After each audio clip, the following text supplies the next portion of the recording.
چوتھی تراویح کے اندر چوتھے پارے کی تلاوت کی گئی ہے،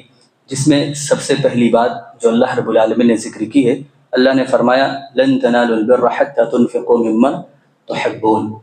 کہ اس وقت تک تم بر اور نیکی کو نہیں پا سکتے جب تک تم اپنا پسندیدہ مال اللہ کے راستے میں خرچ نہ کرو۔ یعنی بر سے مراد یہاں پہ مفسرین نے ذکر کیا ہے جنت۔ اگر انسان کو جنت چاہیے تو انسان کو جو مال اس کو زیادہ محبوب ہے وہ اللہ کے راستے میں خرچ کرے۔ یہ آیت جب نازل ہوئی تو ابو طلحہ رضی اللہ تعالی عنہ کے تعلق سے آتا ہے کہ ان کا بہت بڑا باغ تھا، بہت قیمتی باغ تھا، جو بالکل مسجد نبوی کے متصل تھا، بالکل سامنے موجود تھا۔ بسا اوقات اللہ کے نبی وہاں پہ جاتے بھی تھے، کھجوریں کھاتے تھے اور پانی نوش فرماتے تھے، میٹھے پانی کا کنواں بھی تھا۔ تو جب یہ آیت نازل ہوئی کہ اس وقت تک تم کو جنت نہیں ملے گی جب تک تم اپنا پسندیدہ مال اللہ کے راستے میں خرچ نہیں کرو گے، تو